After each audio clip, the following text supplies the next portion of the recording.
10, qui va nous parler couverts végétaux et impact du travail du sol. Bonjour à tous, vous m'entendez bien?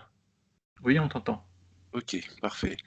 Voilà, donc je vais vous présenter quelques résultats d'essais sur l'effet du travail du sol et des couverts végétaux sur le stock de carbone et sa répartition dans le profil de sol. Donc c'est une présentation commune entre Arvalis et l'INRAE avec Fabien Ferchaud et Bruno Marie.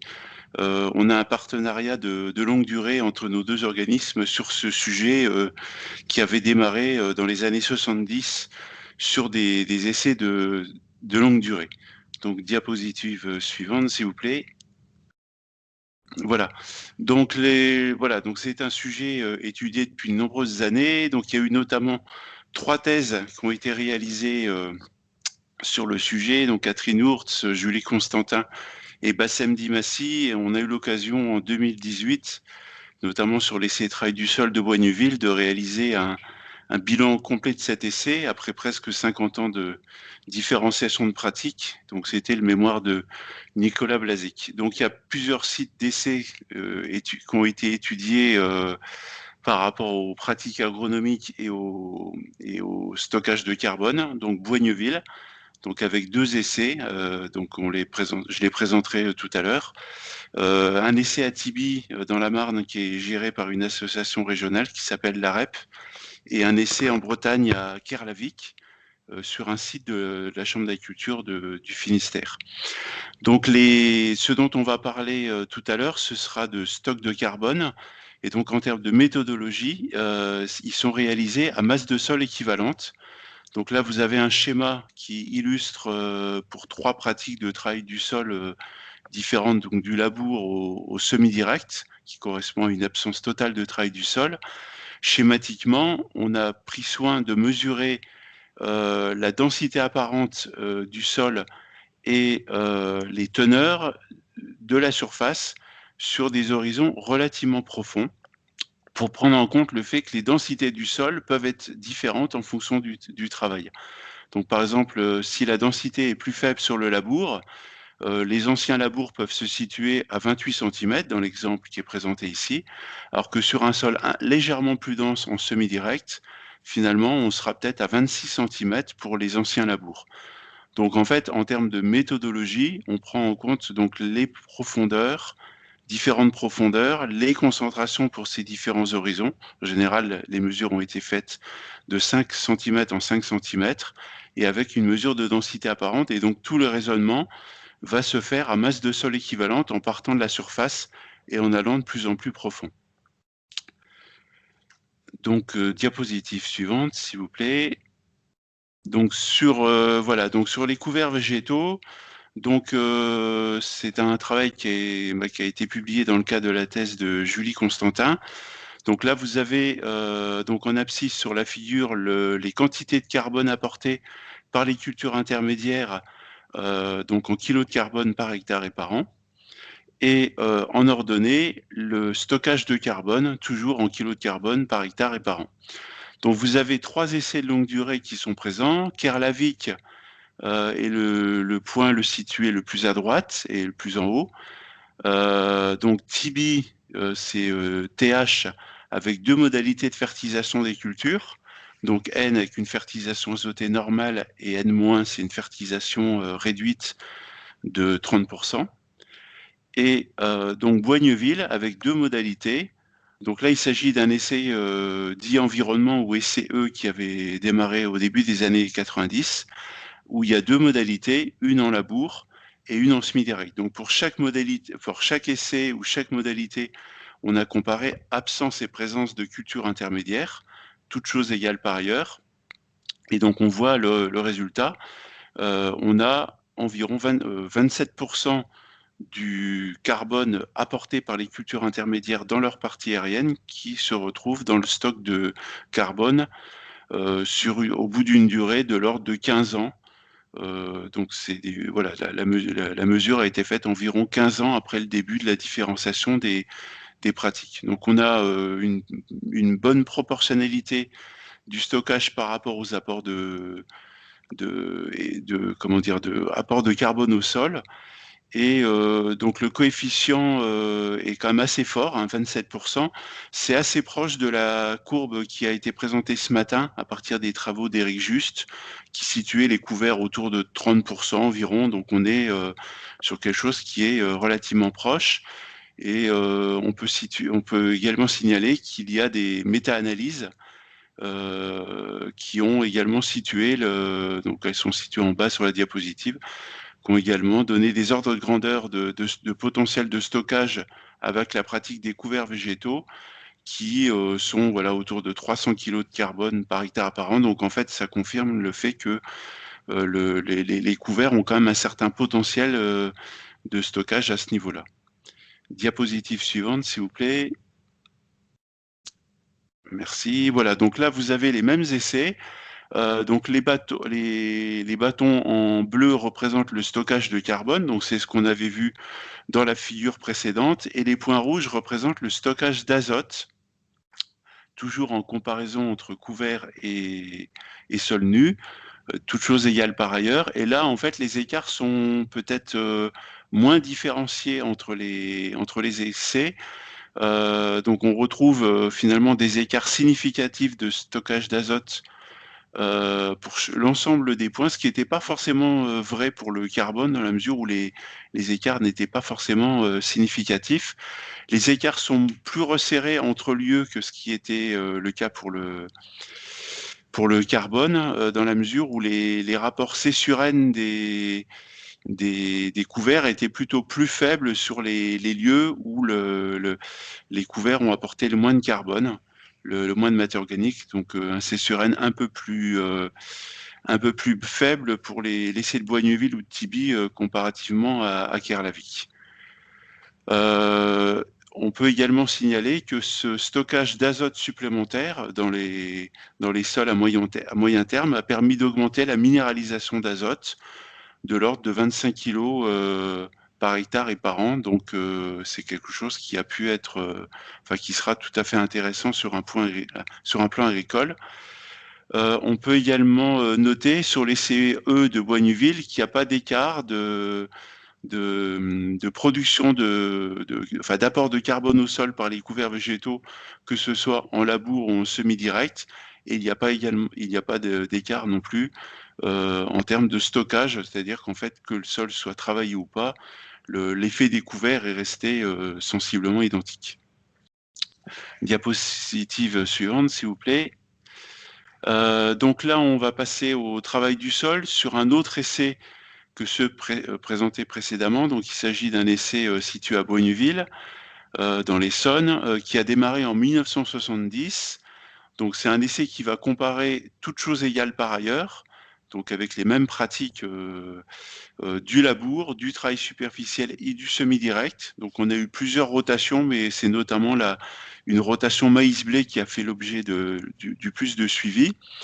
Et donc là, vous avez les teneurs en carbone du sol en 2017, donc après presque 50 ans de différenciation de pratique, selon le mode de travail du sol et pour différentes profondeurs. Donc la courbe bleue représente le labour, lab, le vert le travail superficiel, TS, et en rouge le semi-direct, donc SD. Donc on peut observer que on a une concentration de carbone en surface par rapport au labour dans le cas du semi-direct ou du travail superficiel, qui est assez importante, hein. Par contre, on aura un appauvrissement en profondeur en dessous de 10 cm jusqu'aux anciens fonds de labour qui se situent à peu près à 28 cm. Il n'y aura pas d'écart significatif entre 28 et 32 cm environ, et les teneurs elles sont très légèrement différentes, plus en profondeur, mais bon, en valeur absolue, les écarts restent quand même très faibles. Donc globalement, voilà, une stratification qui est très marquée, qui d'ailleurs était visible dès la première mesure après 1970, c'est-à-dire en 1974, donc 4 ans après le début de différenciation du travail du sol, on observait déjà un début de concentration de carbone en surface. Donc c'est un phénomène qui nécessite quelques années à se mettre en place, mais qui finalement est quand même assez rapide, même si bien évidemment la stratification s'intensifie avec les années. On peut également signaler que ce qu'on observe ici sur le carbone peut être vu également pour la teneur en azote totale, pour le phosphore, pour la potasse. Ce sera également le cas pour le pH, mais avec une inversion de la figure, c'est-à-dire qu'on va avoir une acidification de surface sur les modalités non labourées, alors qu'on aura un pH beaucoup plus homogène dans le cas du labour. Voilà. Ce qu'on peut également noter, c'est que si on s'était restreint pour calculer les stocks à un horizon, il y a un écho, donc sur 20 cm d'épaisseur, on aurait finalement loupé un écart notamment entre 20 et 28 cm où on a un appauvrissement en travail superficiel et semi-direct par rapport au labour. Donc ça montre bien que si on ne va pas assez profond lorsqu'on fait des analyses, on aura tendance à surestimer le stock, ou en tout cas les écarts de stock entre les modalités labourées et non labourées. Donc, il faut être extrêmement rigoureux là-dessus. Et comment dire, on a vraiment fait attention pour les calculs de stock à aller en dessous des labours anciens, c'est-à-dire que vous verrez juste après que, par exemple, les stocks ont été calculés jusqu'à 33 cm de profondeur, donc de sorte de bien prendre en compte les labours récents, mais aussi les anciens labours. Voilà. Diapositive suivante, s'il vous plaît. Voilà, merci. Donc, vous avez les calculs de stock sur cet essai. Donc, on démarre tout à gauche de chaque figure en 1970 et où l'effort avait été fait à l'époque de bien mesurer les stocks de carbone au début de l'essai pour vérifier l'homogénéité du site, ce qui est quand même extrêmement important. Et puis, les mesures ont été faites au départ avec un pas de temps de 4 ans et peut-être un pas de temps légèrement plus long sur la fin, mais globalement, ça reste quand même un suivi assez rapproché dans le temps. Et donc, vous avez sur l'équivalent, sur les mêmes masses de terre, mais en équivalent 0,10 cm sur la figure en haut à gauche, donc la courbe bleue qui représente le stock sur le labour, qui est relativement stable ou augmente très très légèrement. Et puis les modalités non labourées, travail superficiel en vert et semi-direct en rouge, qui augmentent très nettement. Et dès le début de l'essai, hein, au bout de 4 à 8 ans, on observe déjà des différences significatives de stock. Par contre, on a un phénomène inverse en profondeur, entre 10 et 33 cm. Ce serait également le cas entre 10 et 28 cm, avec un appauvrissement voilà, qui est assez rapide à se mettre en place également. Et au global, quand on additionne ces deux horizons, donc sur l'équivalent de à peu près 4000 tonnes de terre environ, de mémoire, donc sur 0,33 cm, finalement les écarts sont assez minces. Ils ont été rarement significatifs. On a eu des petits écarts significatifs vers la période 80, milieu des années 90, vers 96 environ. Mais globalement, très peu d'écart entre labour et non labour en termes de stockage de carbone dans cet essai sur quasiment toutes les années. Voilà. Une méta-analyse de Meurer et al. Qui est citée ici montre qu'il y a un potentiel de stockage en semi-direct, globalement, avec une disparité entre essais, mais ça reste quand même globalement assez faible, inférieur à 100 kg. Donc, on ne peut pas dire qu'il n'y a jamais de stockage en absence de labour, mais globalement, les écarts sont quand même plutôt minces. Diapositive suivante, s'il vous plaît. Donc, clic. Merci. Voilà. Donc en conclusion, la réduction ou la suppression du travail du sol modifie la répartition du carbone, et notamment avec un enrichissement de surface qui s'observe dans de très nombreux essais et un appauvrissement en profondeur. Même si le stock n'est pas modifié globalement, ça va quand même avoir des conséquences positives parce que la matière organique sera globalement un peu plus utile en surface qu'en profondeur, notamment en réduisant l'abattance, le ruissellement, l'érosion. Ça peut avoir un rôle sur les transferts de polluants, notamment de produits phytos, avec des phénomènes d'adsorption. Voilà, ou également une localisation de l'activité microbiologique en surface. Donc ça peut quand même avoir quelques conséquences intéressantes. Mais globalement, cette minéralisation sera également accrue. En fait, c'est là que l'activité microbiologique sera la plus intense. Et donc, en fait, voilà, donc peu d'effets au global sur le stock sur le stock de carbone. Et donc, au contraire, ce seront les couverts parmi ces pratiques agronomiques qui auront les effets sur le stock qui auront le rôle le plus important, et donc avec un effet qui sera proportionnel aux apports.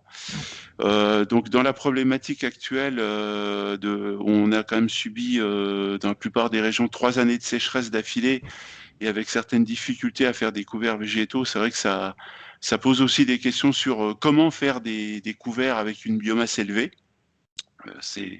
C'est une problématique quand même qu'il va falloir retravailler dans les années à venir, avec le changement climatique. Malgré tout, on a de plus en plus de manières d'introduire les couverts dans les systèmes de culture, avec des formes de couverts de plus en plus diversifiées, des couverts d'interculture, mais également des plants de campagne, comme dans le cas du colza, ou des couverts permanents qui permettent aussi d'augmenter les opportunités d'introduire ces couverts dans nos systèmes. Voilà, Bien, merci pour votre attention. merci Jérôme pour ce tour d'horizon sur le carbone, les couverts végétaux et le travail du sol. Nous allons maintenant passer la